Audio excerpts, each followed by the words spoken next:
Suns debut against the Hornets. The team announced yesterday KD's been out with an MCL sprain since January 8th. And even though Suns head coach Monty Williams said he will be on minutes restriction, KD is looking to pick up where he left off. Let's go. Feel great. I've been looking forward to getting this opportunity to play again. It's been a long time. I was having fun out there before I got injured, so looking forward to going out there and picking up where I left off. And I know it ain't going to be that smooth. I know it's going to take me some time to get used to everything early on, but as far as just having fun and just getting lost in the game, I'm looking forward to doing that again. Okay, Wendy, how we doing? Thanks so much for being with us. Hello from Charlotte. You know, Charlotte is a wonderful city. It is beautiful. They got great Opportunity to play again. It's been a long time. I was having fun out there before I got injured, so looking forward to going out there and picking up where I left off. And I know it ain't going to be that smooth. I know it's going to take me some time to get used to everything early on, but as far as just having fun and just getting lost in the game, I'm looking forward to doing that again.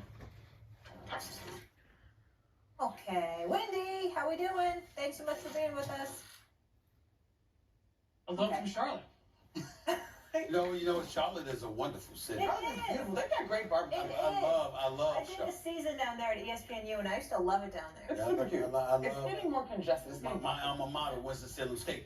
The defending CIAA champions, by the way, Yes. is only an hour and 15 minutes away. Okay. It's really nice in Charlotte. Wendy, I'll get to you in a second. Monica, will KD make the Suns the most dangerous offense in the NBA? I need 5 games is what I've decided to see. But I think so. I think What's your ultimately, hesitation that you can't just say it now? because continuity is real. We just talked about it with the Clippers. You got to get on the court with guys, Yeah. right? I do think that the relationship between Book, CP3, and Kevin Durant, as far as their Olympic team experience, will expedite this process. And we know that KD is a seamless basketball player. Give him an offense, give him a chance to grasp the offense and his teammates' tendencies. Insert, you have buckets. And so I'm not really concerned.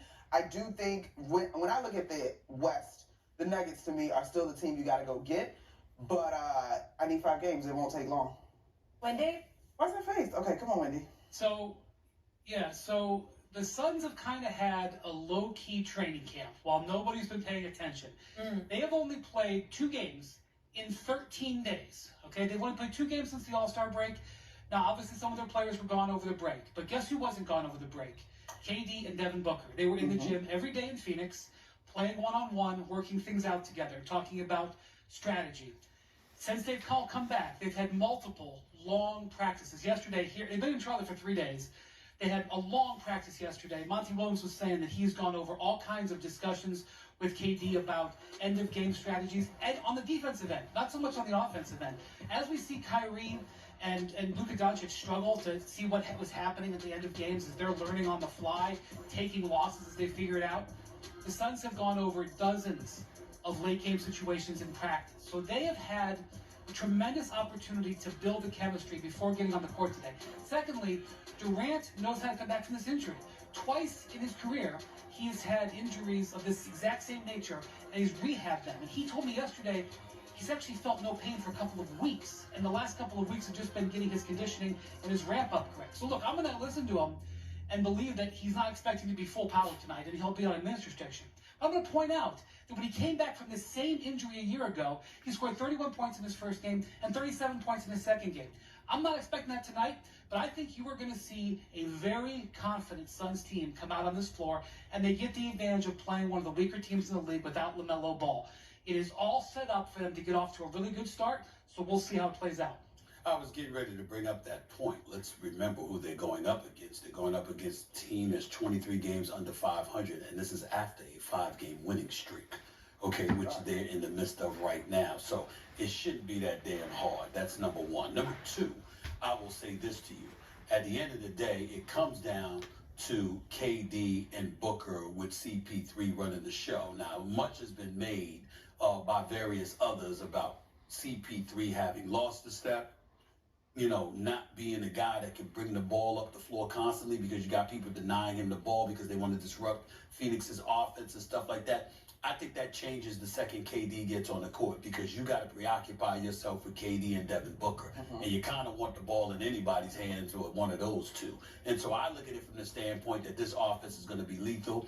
I think they'll be the most dynamic offensive duo in the NBA, primarily because of Kevin Durant. I know that Devin Booker is a stud and a star. I had him as one of the leading vote getters for MVP last year until the last few weeks of the season. This brother is something special, and we know this. And his assertiveness and aggressiveness can't be understated because he goes for it. In the case of Kevin Durant, not so much because Kevin Durant sort of steps back, lets the game comes to him, doesn't force anything because he's so sufficient. He's so efficient as an offensive superstar. That's not his MO. But clearly, when you look at this offense, particularly with DeAndre Ayton in the middle, somebody that you can throw the ball to, you can give him the ball at the free throw line. He can hit that jumper.